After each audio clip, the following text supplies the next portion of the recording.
Welcome to this roundtable discussion on teaching transitional justice. My name is Noha Abu Dahab, and it's my pleasure to moderate today's discussion. I'm an assistant professor at Georgetown University's campus here in Qatar, and a senior non-resident fellow with the Middle East Council on Global Affairs, and I'm also the co-chair of the Transitional Justice and Rule of Law Interest Group at the American Society of International Law, which is, of course, hosting this event. I'd like to thank the American branch of the International Law Association for co-sponsoring today's roundtable. And it's my pleasure to moderate this discussion with brilliant scholars of transitional justice who work in different classroom settings. We'll be discussing a number of questions concerning how we teach transitional justice, how perhaps our own experiences and backgrounds may shape the way that we design transitional justice courses and programs, as well as how our own thinking about transitional justice might have evolved as a result of these diverse classroom discussions. We'll also exchange some experiences about the challenges and opportunities that emerge within the transitional justice classroom, perhaps some best practices or lessons learned. And we very much hope that any sort of current or former students of transitional justice who are with us today will also participate in the conversation. So I'd like to introduce our speakers. Helen Scanlon is Associate Professor and Convener of the Justice and Transformation Program at the University of Cape Town. This program seeks to promote scholarship concerning the legacies of historic human rights violations and conflicts, as well as to advance the comparative study of transitional justice through explorations of the subject at both the normative and practical or policy levels. Prior to the University of Cape Town, Dr. Scanlon worked for the International Center for Transitional Justice, where she was involved in programmatic engagement in Asia, the Americas, the Middle East, and Africa. She also worked for the Center for Conflict Resolution, and she recently co-edited a book called Gender, Transitional Justice, and Memorial Arts, Global Perspectives on Commemoration and Mobilization. A very warm welcome to you, Helen. It's also my pleasure to introduce Colleen Murphy, who is the Roger and Stephanie Joslin Professor of Law, Professor of Philosophy and of Political Science, and Director of the Women and Gender in Global Perspectives program at the Illinois Global Institute. Professor Murphy focuses on political reconciliation and transitional justice in response to entrenched injustice and on the legal and ethical dimensions of risks. She is the author of The Conceptual Foundations of Transitional Justice, as well as of A Moral Theory of Political Reconciliation, both published with Cambridge University Press.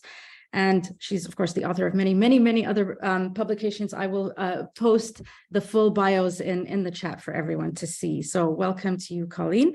And finally, we have Umut Oju, scholar of public international law, the history and theory of international law, and Marxist critiques of law, rights, and the state. He's the author of Formalizing Displacement, International Law and Population Transfer, and he's currently finalizing Completing Humanity, the International Law of Decolonization, 1960 to 1982, to be published with Cambridge University Press very soon, I understand. So welcome to you, Umut, and thanks to all of you for joining us. So to the audience, please do submit your questions through the chat or through the Q&A function. And it would be great if you could please indicate whether you're a student or an academic of transitional justice or a practitioner or whatever else you may be, just to sort of like get a sense of who you are. This event is recorded and it will be accessible on the ASIL website after it's over. So a couple, maybe just two loaded perhaps questions to kick off the discussion. So we're all teachers of transitional justice here. How would you describe your approach to teaching transitional justice, and why do you use that approach? That's sort of question umbrella number one. And secondly, could you give us an idea about the demographics in your classroom, your students' backgrounds, and how perhaps that may shape their contributions to the classroom discussions? There's no particular order, so Helen, shall we start with you? Oh, you're muted, Helen. Could you unmute yourself, please? Sorry, thank you so much. And thank you for the warm introduction and for organising this. It's actually, I have met Colleen before at the launch of her book, and it's nice to meet new colleagues on this webinar. Both really interesting questions. I think for me, in terms of my teaching is very much informed by how I was taught, and I was taught on the job, so to speak. So rather than in a classroom learning transitional justice, I learned it through my work at the Centre for Conflict Resolution, and then particularly at the International Centre for Transitional Justice. So it became learning as I went along, learning from some of the mistakes that we experienced from previous processes, learning from other practitioners. And so when it comes to the classroom, I very much try to map some of both the theory but also the practice, so to engage students with some of the lived realities. And so I'll do that through sort of a variety of pedagogical tools, so from the standard sort of scholarly approach, but also I try and use audiovisual material, and I also, as much, obviously I'm in a classroom in South Africa, so there are many people who are coming through our doors who've had experience either working on the South African process or on other processes on the continent. So as much as possible, I try to engage people, get activists into the classroom. In terms of demographics, we are based in the University of Cape Town, so we primarily have South African students. We tend to attract quite a lot of students from the SADC region as well, so particularly from Namibia and from Zimbabwe. And that obviously creates sort of certain types of debates in the classroom. I think I'm very interested in hearing from the other speakers, because obviously the issue of decolonization is something that is writ large at the moment because of the failures of South Africa's transition. We tend to sort of have a variety in terms of race and class, but we tend to predominantly have women as students, which I think is always interesting. I noticed this in other contexts as well, that women tend to be attracted to social justice particularly, or those who identify as female. So that does create also an interesting dynamic, because definitely in the transitional justice field, it's not the case. And I think it's also because we live in politics, even though we're interdisciplinary. So our emphasis, we do offer courses in law, human rights law, but our home tends to be within the humanities field. So I hope that kind of very quick summary. Yes, thank you, Helen. Colleen. Sure, thanks, and I'll echo the appreciation for inviting me to be in conversation with everyone, and yeah, to think more about how I teach. It's not often we get to think about the teaching that we do. So I guess you know, a lot of what I'm thinking about maps onto what Helen was saying just now. I guess one thing I could add is when I'm teaching, I'm thinking about why I'm teaching, and that is in order for students to be grasped with questions, puzzles about justice that transitional justice generates. You know, puzzles around what does it even mean to talk about justice in contexts that are profoundly imperfect, and where kind of what morality demands just completely outstrips what can feasibly be done, and who has the standing to decide in the face of disagreement about how to navigate very imperfect choices, about what gets prioritized, what's good enough, and then how are answers to these puzzles about justice shaped by assumptions about what processes like truth commissions or reparations do, and do those assumptions bear up to critical scrutiny, given the practice of what and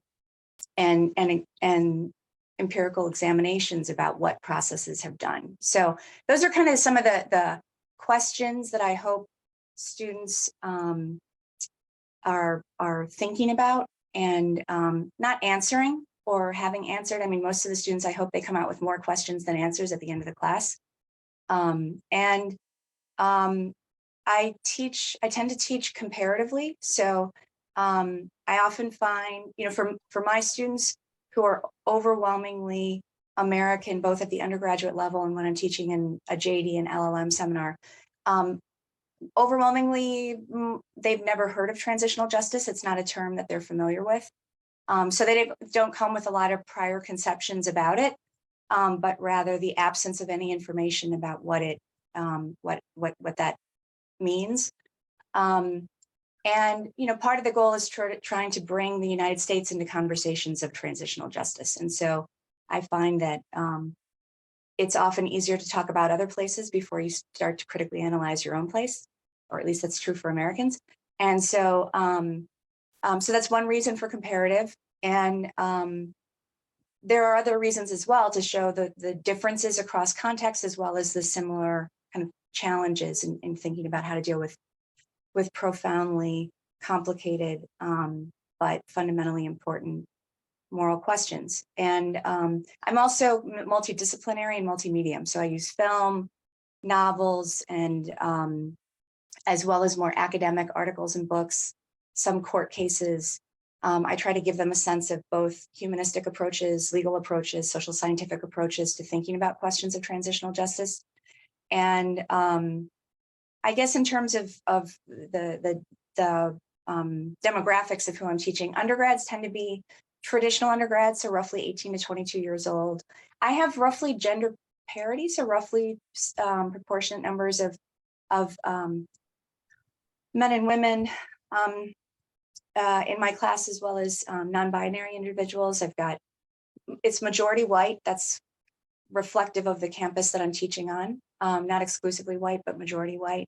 And at the LLM and JD level, again, overwhelmingly American. A lot of JD students with interest in civil rights work are students who are enrolling in the classes in the seminar on transitional justice. There are in some contexts majority minority students in the class. It's still roughly gender parity. LLM students enroll as well. They often have more familiarity with transitional justice, but less familiarity with U.S. history or the kind of depth, particular aspects of the U.S. that we talk about in the course of the seminar. So that's some overview. Very interesting. Thank you. Umut? Sure. So thank you. First and foremost, Noah and ASOL, the American Society in general, just for the invitation, the very kind and gracious invitation. Very, very happy to be here with Helen and Colleen, both of whose work I'm familiar with and I've been tracking for some time, but I've never had the pleasure of actually interfacing, even in this kind of online format. So my approach to transitional justice and to teaching transitional justice is very much that of an outsider. So I am not an active scholar in the area at all. And I think to some degree that's a kind of fun place to be in. It's not a place that I tend to find myself in very often. I've taught both in the law school and currently in a socio-legal studies department. And I've taught a variety of courses, but generally kind of circling around my core areas of research expertise, which relate to public international law, the history and theory of international law, human rights theory, human rights history. Now, when I was asked to teach transitional justice some time ago in 2016, I at first was understandably sort of a bit apprehensive about it, just because of my lack of familiarity with the area. But what I did was basically just kind of take a good part of that summer and just read everything that I could find, and quickly found that one of the things that really I found to be interesting about it, and I thought I could actually really impart in a classroom environment. And I should just note in passing that this is an undergraduate fourth-year honors seminar type of environment. So typically about 25 to 35 students, not quite small enough to be run as a seminar, at least as classically understood. So it is kind of lecture intensive for the first third or so in order to lay the groundwork for the case study type approach that ensues thereafter. But I thought, the thing that I could really bring to a class of that kind was to sort of complicate the field, or to really teach the field as a problem. So from the first week, the introductory session where we just go over the syllabus and, talk about the course a little bit, all the way to the very end where we're talking about the research papers, where basically we're presenting the research papers in a kind of, collaborative, quasi-academic kind of environment, because many of the students do go on to graduate school and professional school, law school, and other professional schools and so on. All the way through, the question that is central to the course, the question that really animates the course as a whole, is what is transitional justice? So the working definition, the kind of provisional rough and ready definition that I kind of toss onto the table in the first and second week is that, it consists of some body of ideas, norms, institutional arrangements, philosophical theories that relate to the transition, or what is styled as a transition, from one mode of political administration to another mode of political administration. And that right there, of course, begs a huge number of questions. What are we talking about with political administration? What are we talking about with transition? Which gets into a whole variety of social scientific questions about transitology and transitions in general and so on. And what ideas, norms, principles, institutional arrangements, all of this stuff we're talking about really, and how to date all of this. So what is transitional justice is one big problem. When is transitional justice is another. And not only an outsider to the area, but also coming from a Marxist background, what I can really sort of highlight is the sort of political economic underpinnings of the discipline, or the field that has come to be known as transitional justice, the academic / policy field. And I can really sort of underscore the importance of understanding its boom times as being also moments of liberal triumphalism. Right. So we're talking about the post-Second World War moment typically, and we're also talking about the 1990s to basically, into the early 20th century. These are, understandably widely understood, and I think correctly understood, as times of liberal triumphalism, liberal internationalism of a certain variety, at least. Those terms are loaded, but I think they're meaningful in this sense. And those are exactly the moments during which transitional justice really undergoes expansion, refinement, conceptual refinement, as well as institutional expansion. And one of the things that really sort of I can highlight as someone who is familiar with large bodies of international law and human rights law that relate to and help to form the field of transitional justice without necessarily being an expert in transitional justice itself or a specialist in it, is that this is a composite field. Right from the outset, it's designed and sort of worked up into being as a result of the confluence of different disciplines and subdisciplines. You've got international criminal lawyers, international criminal justice folks doing their thing. You've got international human rights lawyers doing their thing. You've got public international lawyers. You've got domestic public lawyers of a variety of different kinds as well. You've got non-lawyers, of course, clergy. You've got politicians, diplomats, civil society organizations, NGOs, a variety of different actors, but a variety of different areas, academic and policy areas as well. So helping to decompose some of that and sort of break it down and look at its constituent elements. We have weeks and sessions devoted to international criminal law, devoted to reparations, the question of reparations, the question of debt. We have threaded through the course readings on the political economy. So the very first set of readings that I give the students is Paige Arthur's classic piece, How Transitions Reshaped Human Rights, Rudy Teitel's piece, Transitional Justice Genealogy, and currently what I'm running with is a short piece by Hannah Fransky and Maria Carolina Olarte on understanding the political economy of transitional justice. Right, so those get shifted every year. I've used both of your work in years past, Helen and Colleen. Noah, I've used your work on 2 years. These, are just kind of reshuffled every time and reconfigured every time I teach the course, but that is kind of what I'm trying to bring to it. Just to close up, I apologize for rambling here. In terms of demographics, we're dealing with fourth year undergraduate students, sometimes third year. So typically, the age is sort of somewhere between 20 and 25, 26, I would say.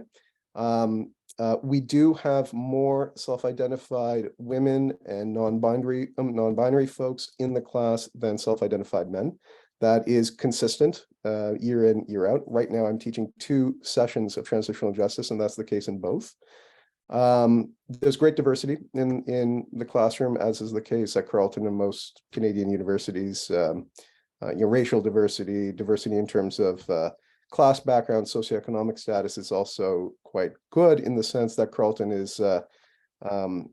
has always made a point of trying to attract first generation students as well. So I'll stop there. Thank you. This is all really interesting. I teach third and fourth year undergraduate students here, and the classes are very small. It's a small campus here, but it's extremely diverse. The students are mainly from, Asia and Africa and the Middle East. I've had Chinese students as well, a student from Georgia, a couple of Americans, but yeah, mostly like India, Pakistan, Nepal, Iraq, Lebanon, Palestine, Algeria as well, and Sudan. And one of the components of the course that the way that I've been teaching it lately is there's a simulation exercise that the students do, and basically there are groups of 3 or 4 students who work together on a case study, and it's a current ongoing issue. So in the past, we've done Afghanistan, we did Sudan, we did Russia, Ukraine this semester, we did Israel, Palestine, and Syria. And the idea is that the first thing they have to do is put together a short fact sheet, like a 2-page fact sheet, with a timeline of key developments and some key contextual factors. And then they all have to agree on 3 major transitional justice policy dilemmas that are relevant to that case study. And then once they do that, they're each assigned a role. So for example, in the Russia-Ukraine one, we had the Russian president, we had the Ukrainian president, we had, I think we had a UN special envoy, and an international lawyer or something like that. And then for Israel, Palestine, we had the Israeli prime minister, we had a victims representative from the Palestinian side, we had a transitional justice practitioner, and so on. And for Syria, we had the head of the military there. So the idea is that they have to think about their political interests, in that role. And then they have to design a policy proposal in response to the 3 policy dilemmas that they agreed on. And then they have to present it and debate it, and it's all timed and very intense, and there are rebuttal rounds and stuff. And so it's really interesting because they're out of their comfort zone, especially if they're playing a role that they completely disagree with. And then after they're done with the simulation, they have to write a paper that reflects on their experience during the simulation. The challenges they faced, what they would have done differently and why. And then they have the chance to revise or modify their policy proposals, both as the role that they were playing, but then also as a transitional justice practitioner. So it's interesting because then they, at the end of it, a lot of them say, we can talk all we want about the theory of transitional justice, but in reality, it's all about compromise and really uncomfortable. It's very uncomfortable because we came in thinking this is, this absolutely has to be victim-centered, but it can't always, so it was just kind of interesting to see how it complicated their understanding of transitional justice. Okay, so let's move on.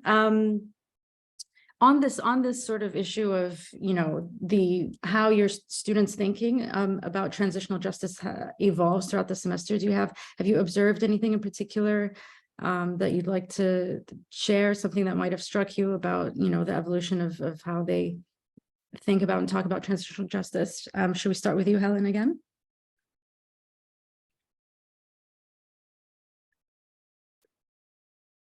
Sorry, done it again. No, I enjoyed what you were just saying, because I also love doing that similar kind of thing, but right at the end of the course, I will give the budget that was given for the reparations program in South Africa.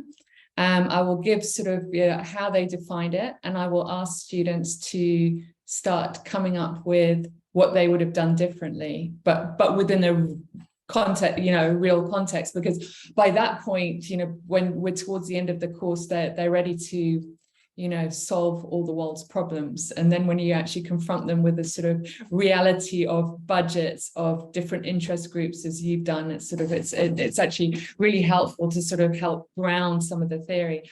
In terms of sort of evolutions, I mean, I think I probably should specify that the program I run is at UCT is postgrad. So they're coming in at year 4 and then at master's level. And I think that often the perception is by the time they arrive, they either think that they don't know what transitional justice is, or they tend to think that transitional justice is one of two things, that justice is something to do with law, or it's transitional justice is truth commissions. And one of sort of my priorities is always to sort of try and get people to connect to their day-to-day reality. And, for example, we're living in a very untransformed society in South Africa, and that extends sort of very visibly to the memoryscape, sort of to the public space, even just the sort of the naming of buildings around us. So we've sort of gone through this so-called transition, but it was very limited in its scope and in its interpretation of what transitional justice is. So getting students to sort of try and connect some of their lived realities to sort of, just thinking about what they see in the news and how those might be transitional justice is one of the things that I sort of start the course with, getting them to try and identify.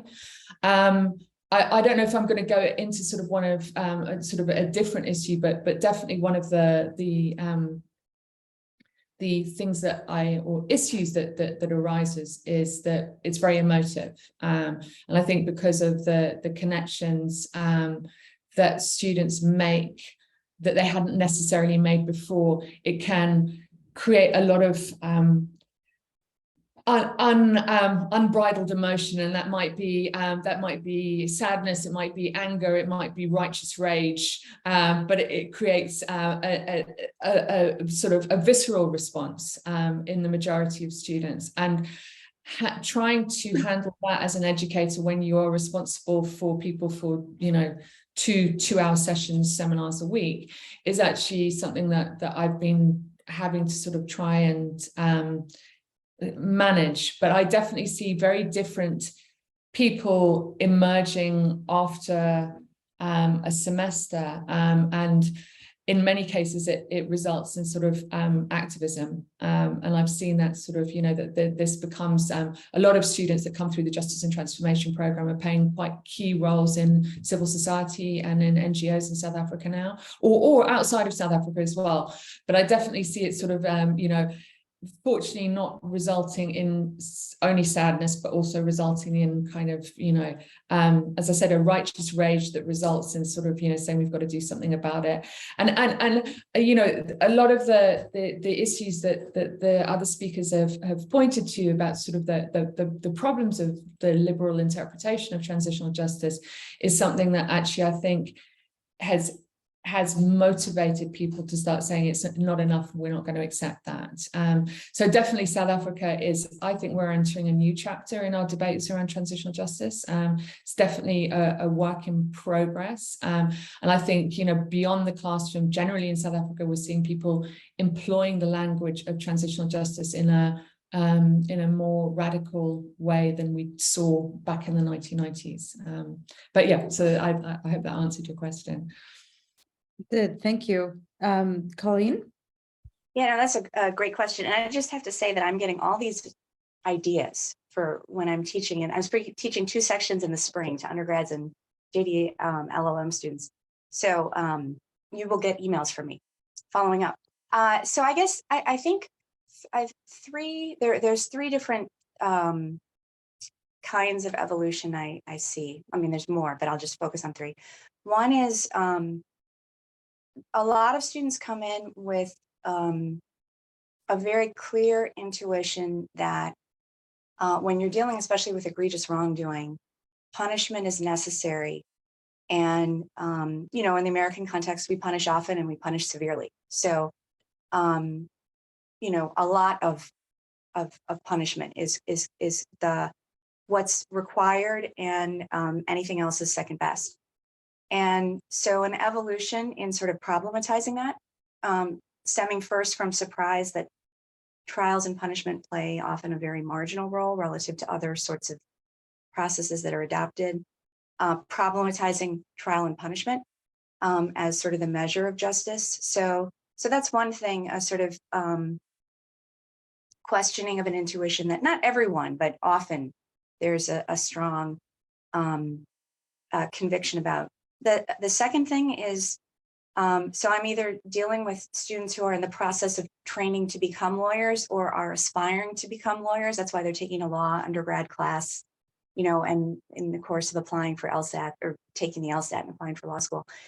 The other thing is just the limits of law, that in the kind of dealing with atrocity and historic injustice, widespread wrongdoing, an appreciation for what it is law can't do.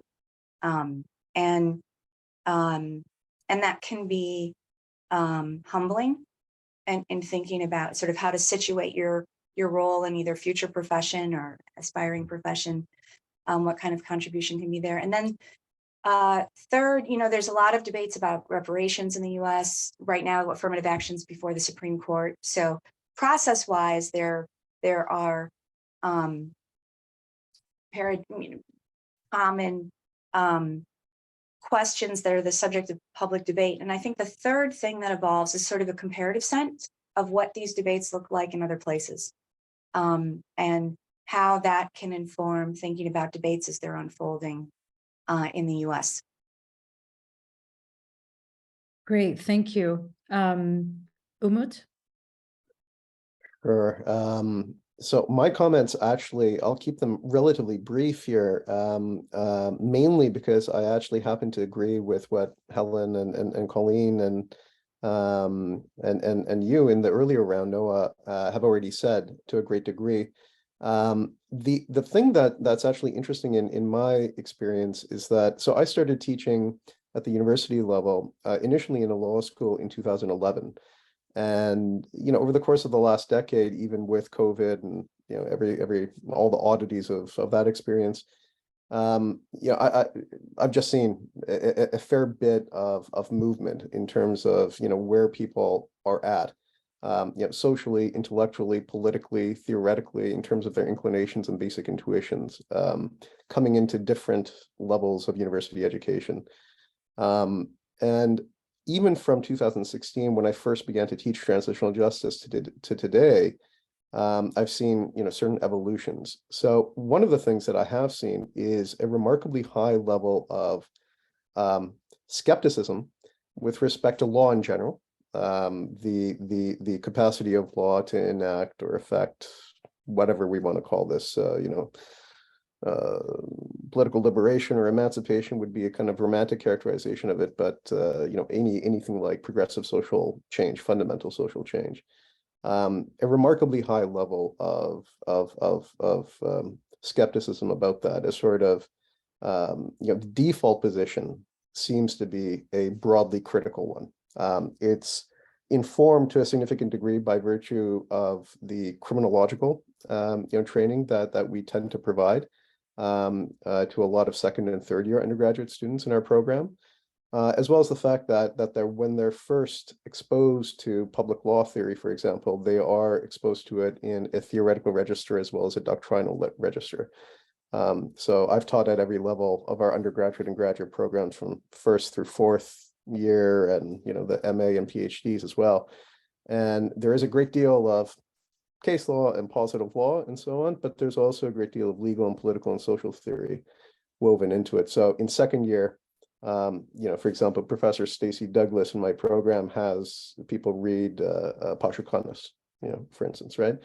So because of that, by the time they get to fourth year, they've typically been tracked in such a way through the curriculum that they've taken a fair bit of public international law, perhaps some measure of private international law, or even international trade and economic law, a lot of legal theory, a lot of political theory, a lot of human rights, sometimes in an uncoordinated, unsystematic way, depending on the courses they've selected and so on. But there's a fair bit of material and a fair bit of critical acumen already there. And so what I tend to see is a huge amount of skepticism about law, as I said, but a huge amount of skepticism in particular about the Canadian Truth and Reconciliation Commission, about the way in which that particular enterprise has been instrumentalized by the Canadian state, by its close association to Justin Trudeau and many others. I see a lot of skepticism about that. I see a lot of interest in land back initiatives, indigenous claims to land, to territory, indigenous struggles, both at the level of international law and at the level of domestic law and far beyond law, circling around the questions of land and labor in particular, which is why, for example, I like the short piece by Matthew Evans on land and labor in South Africa, and I throw that into the mix when I teach South Africa as well. There are connections between the sort of between the insistence on a more material understanding of transitional justice, one that centers questions of land and labor in South Africa on the one hand, and on the other hand, the turn to something post TRC. Not necessarily in the Truth and Reconciliation Commission of Canada mold in Canada. So I'll stop there, but I see a fair bit of healthy criticism already, and what I can kind of do as a scholar, a critical scholar of international law working from a Marxist background, is kind of stoke that, also at times to attenuate it. Saying maybe you're going a touch too far, or the criticism is slightly misdirected, it should be here rather than there, but I can kind of provide resources and fodder for that. Thanks, Umut. I just wanted to remind our audience, especially the students, but of course anyone, to submit your questions in the Q&A. I see we already have 2 or 3, and we will get to those in a second. But yeah, please do submit your questions. I think that for my students, a lot of the wounds are very fresh, and I think as a result, the initial sort of reaction is prosecutions, very much in line with what you were saying earlier, Colleen. There has to be prosecutions in order for there to be justice, and I think a lot of it also, it was interesting to see how a lot of these wounds come from, it's very complex, of course, but they drew quite a bit on the impact of the war on terror, on domestic sort of authoritarian rule as well in a lot of these different countries. And so I think that as the semester goes along, they start to seriously consider other sort of approaches like lustration. There's a lot of talk about lustration and conditional amnesties, but then they remember South Africa and they're like, oh no, but that didn't work out really well. So it's really kind of interesting to see that happening. And there was last semester during a week when we were talking about the role of history, we're having this class discussion, and a lot of them were saying, we need to establish what happened in the past before we can even think about moving on. And when we started to take apart that statement about establishing what happened in the past, they all sort of started to open up about how difficult it was to have a dinner table conversation with their immediate family members about that past. And so we established that it's very difficult to establish what happened in the past, even at that sort of micro level.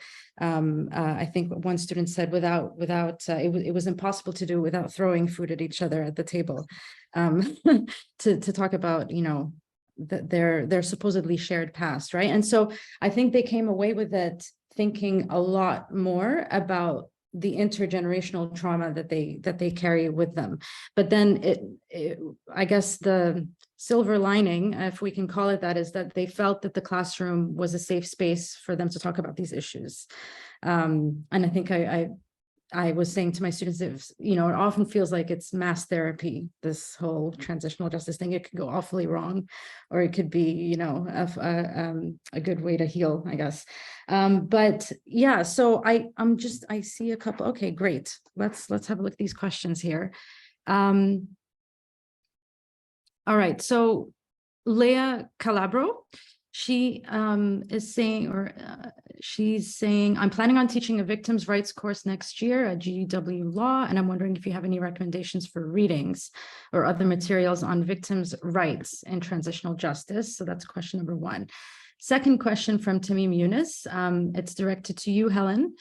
He says, I know you discussed the demographic of your classroom, but can you elaborate more? How was it like navigating a subject that must hit so close to home to your students, since they're South African? Assuming you discussed apartheid extensively during the class, did your students ever make correlations to what's happening in occupied Palestine now? And obviously, Colleen and Umut, if you have reactions to these questions, please jump in. Should we go in reverse? Umut and then Colleen and then Helen? Sure, I would be very happy to just chime in with a couple of things. So I just there we go. I was able to do it. I think I was able to actually type in one answer, although I think I may have deleted the question originally.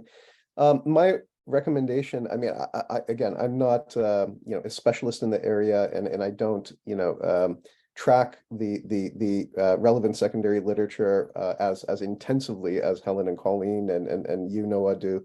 But over the years, I found that a piece by Ari Gansman, a social scientist at the University of Ottawa here in Canada, really does a remarkably good job in terms of victims' rights. So the piece I have in mind is a piece that was published in the International Journal of Transitional Justice in 2012. It's titled Retributive Justice, Public Intimacies, and the Micropolitics of the Restitution of Kidnapped Children of the Disappeared in Argentina. And that piece is one that is actually stuck on my syllabus year in, year out, simply because it consistently, every time I teach the course, sparks particularly strong discussion. I've had good discussion in the seminar pretty much every time I've taught it. I've been very fortunate that way, but this piece in particular really seems to sort of hit a raw nerve. So I think that answer should be in the Q&A in some form. Yeah, it's there in the answered section. So I think, yeah, we can still access it. Thank you. Colleen? So I'll add one resource that might be of interest is the Handbook on Reparations that Pablo de Grief edited. It's a tome, it's massive, but it has a variety of different kinds of articles, case studies, and discussions about reparations and what they're for. So that might be of interest. And I think just a quick comment on the second question. It's time is a really interesting aspect of teaching transitional justice, and how close or how distant is the wrongdoing that you're talking about, and how it implicates or relates to the situations of students today. And I think at the opposite end of the spectrum, so you're asking about what is it like to talk about students where it hits so close to home.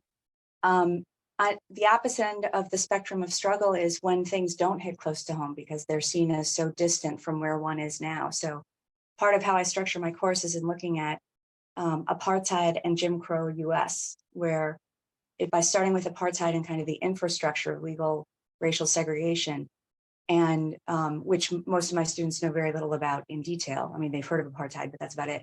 And then turn to Jim Crow US, where again, there's not that much knowledge of the legal apparatus. People have heard of lynching, but not how it actually played out. but still that is seen as distant because it's what old folks did, right? And so then to bring it closer to home and talking about discussions around the police right now and calls to abolish the police or dealing with police brutality and how that's a much more ongoing phenomenon, but we can link it back to talking about Jim Crow era relations between police and the context of talking about lynchings. You know, there's challenges in both directions in talking about issues that hit directly at home, and either people are directly affected by it, harmed by practices that are the subject of discussion, or feel uncomfortable because of implicated in it, or stuff that seems to have nothing to do with them. And so trying to generate an interest and a sense of how intergenerationally the consequences of injustice kind of live on, especially if they're not dealt with. And it's a really hard needle to thread right, to get the kind of critical distance to talk about issues and to not only maintain a critical distance so you can actually see what questions of justice mean for your own life concretely today. Thank you, Colleen. Helen? You're on mute. I'm so sorry. God. So in answer to the first question, I mean, I really find the work of Seppo Madlingozi really helpful because he looks at a few aspects. First of all, sort of the transitional justice entrepreneur in relationship to the victim, and he speaks particularly in the context of the Kulamani support group, which is a victims group that came just out of the Truth Commission here. So he talks about sort of the stealing of stories, and I think there's kind of like there's a, you know, and how do you navigate sort of sensitivity, how can transitional justice practitioners ethically engage with victims, and I think he raises some really interesting and important questions. I also really enjoyed the work of Erin Baines on his Canadian colleague who's done a lot of work in northern Uganda, and she's done some brilliant jobs, particularly of foregrounding the stories of women victims and sort of how we can make sense of personal narratives, and I find that very helpful to sort of think through our responsibilities as consumers, I guess, for want of a better word, of other people's stories of oppression. So those are the two that I would start with. In terms of the specific question about the South African classroom, it kind of loops a lot, or it speaks a lot to what Noha was saying, and also to Colleen in terms of this intergenerational trauma aspect. And one of I think quite a defining moment in South African history recently, but also has been very important in understanding transitional justice in South Africa, has been the student protests that happened in 2015 to 17. And those protests sort of symbolically happen the same distance in time as from the end of the Second World War to the uprisings in Germany in 1968. But the generation that was protesting here was sort of, you know, it became portrayed as about statues and about the memoryscape, but in reality they were raising a lot of issues about the failure to change and the failure of transitional justice in South Africa, but also what became hugely apparent was sort of the gap between the older generation and this new youth movement, and a lot of anger amongst youth who couldn't actually articulate it. I mean, they're called the born frees in South Africa, so as in born free of apartheid. But in reality, they were saying that there was wonderful banner which said, you know, our parents were sold a dream in 1994, and we're here for the refund. So a lot of sort of questions about the failure to really make any substantial changes to the political economy of South Africa, and that we sort of packaged things around a rainbow nation, which resulted in effectively maintaining the status quo. So the classroom is a site where that intergenerational trauma plays out on a regular basis, And I think that's one of the things that students have to confront in quite a visceral sense is how history is taught in a way that it was in the past, and that we had this transition which was moved into the new South Africa, but in reality, again, to quote Seppo Madlingozi, we're talking about post-apartheid South Africa, that in reality we're dealing with the same problems. So definitely, I mean that there is a connection that students feel with the Palestinian issue. I think that there's definitely a sort of a huge amount of sympathy. But South Africans are also dealing with a lot of ongoing issues, whether it be, and I think it's interesting that the discussion that's been had about the emphasis on legal processes, and particularly around criminal justice. I mean, at the moment, we're going through a massive wave of trying to enforce prosecutions because there were no prosecutions in South Africa. So there are about 4 or 5 cases that are going through the courts at the moment. A lot of anger that former President de Klerk died before they managed to indict him. So there is sort of, you know, that justice issue, the criminal justice, holding someone accountable, is something that I mean, we've seen it in Spain as well. You know, it does continue, that people want someone to pay. And I understand, you know, we've got the same problem in South Africa. It's got the 2nd highest prison population in the world.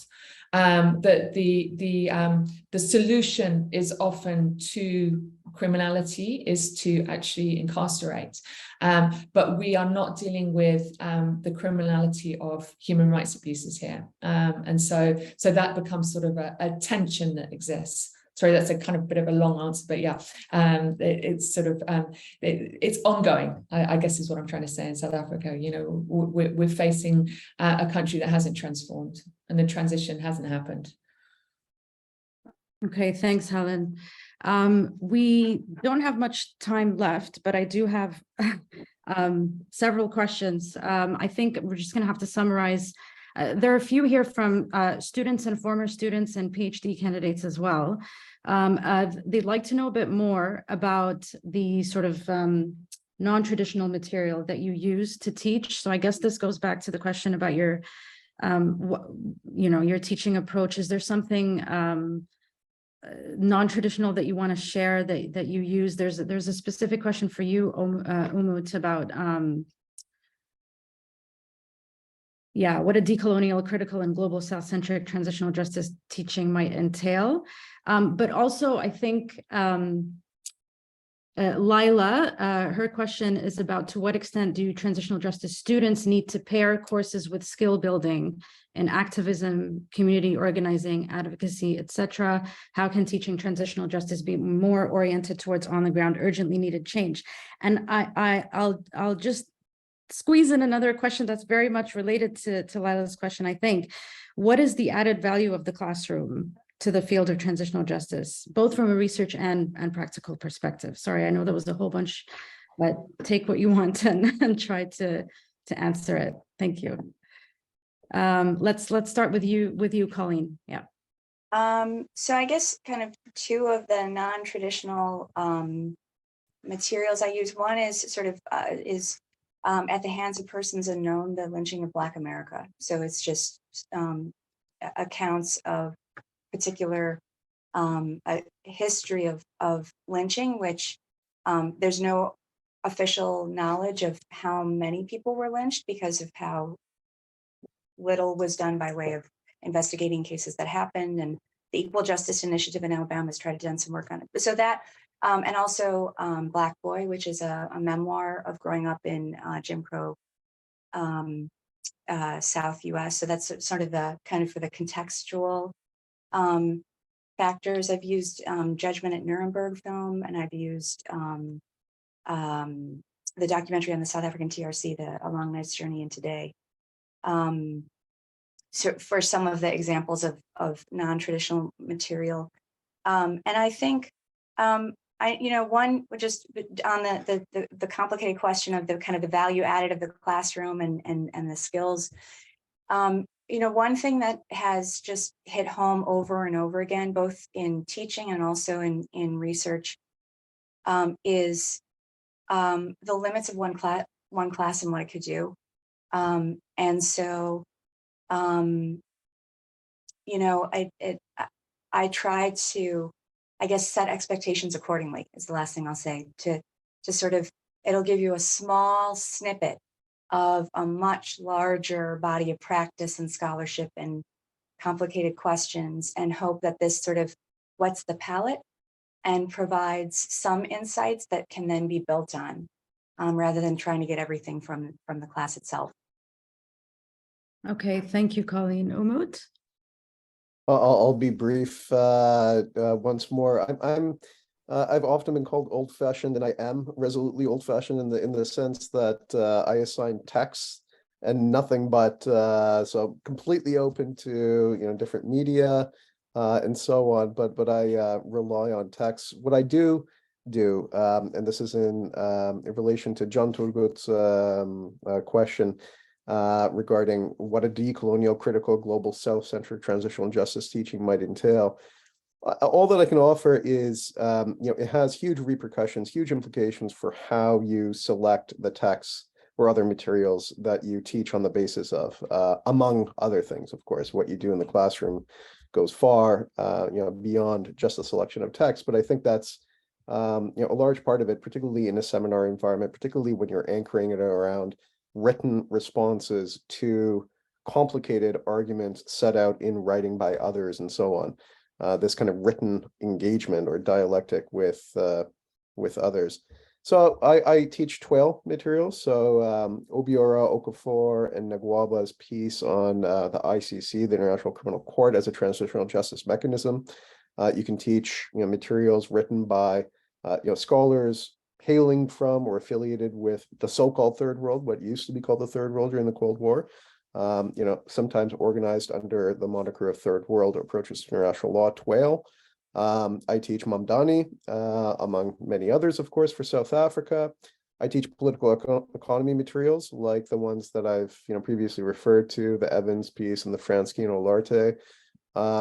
I've got a piece from the Monthly Review by Karina Mullen, Nada Tarigui, and Azadeh Shashahani. I apologize for mangling those names, on decolonizing transitional justice in Tunisia, right? So it's a great deal of material sort of lying at the nexus of transitional justice, international law, human rights, debates about contemporary debates about decolonization, as well as older debates from the 50s, 60s, 70s, and beyond about decolonization, all sort of jumbled together at that intersection. So I won't go through all of my materials, but I have a session on reparations, on debt, in post-Soviet transitions. I give, among others, a piece that wouldn't traditionally be assigned in a transitional justice type of environment, a piece by Boris Kagarlitsky, the dissident Marxist, the Marxist who was so Marxist that he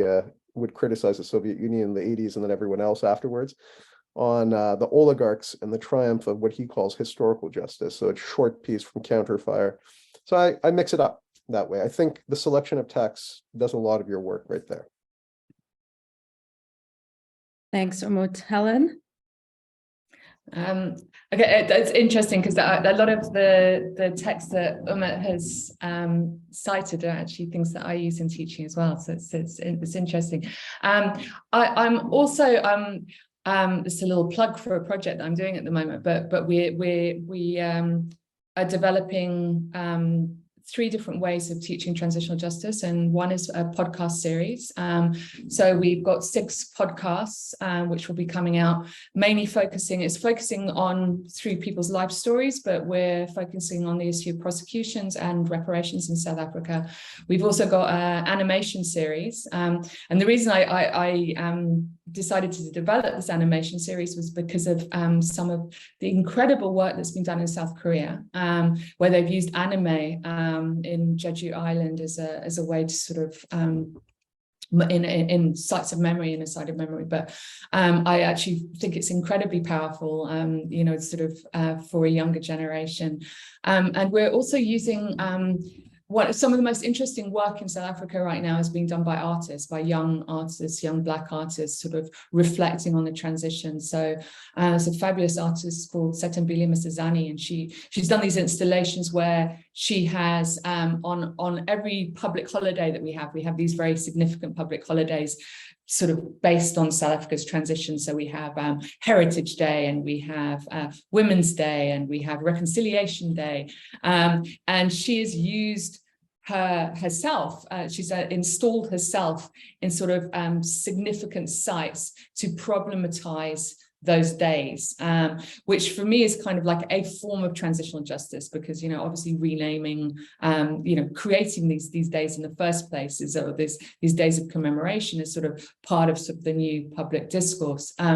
So I personally find art a very helpful way to sort of disrupt some of sort of the, you know, the Rainbow Nation narratives. And I think for younger students, they're kind of like, as well as sort of the conventional text, it's really helpful for them to not only sort of listen to testimonies from people through the podcast, but also to sort of see different representations, whether it be through animation or through art. So that's sort of what, yeah. So that's some of the ways we're thinking about transitional justice and teaching transitional justice in South Africa at the moment.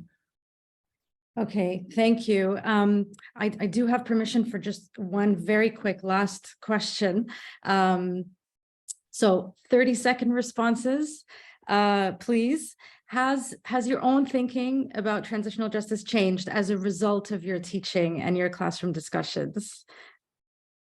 Colleen, shall we start with you? Sure. Yes. So it's changed, but I mean, it's changed in terms of how I think about what it means to answer the question about the measure of justice, right? And sort of the limits of philosophy in being able to account for that, the kind of what it means. So yeah, it's changed sort of how I think about my own work. It's changed how I think about what kinds of arguments and methodologies are most valuable and critical. It's helped me criticize my own work in different ways. So it's been actually transformative in my own thinking about the questions I want to answer and the resources I need to do that. Great, thank you. Umut, 30 seconds. Yes, very much so. I'm in the sense that, since, again, I'm not a specialist in the area and I've had to sort of, you know, learn it and then teach it in that way, I've sort of done, you know, the inverse of what people usually do, which is, you know, to know the area first and have something to say about it and then teach it. So I hope that, you know, if and when I finally do write on transitional justice, it'll be on the back of, you know, quite a bit of accumulated experience, at least in the teaching end of things. Yeah, very much so. I mean, I've benefited directly from the teaching of it. Mm-hmm.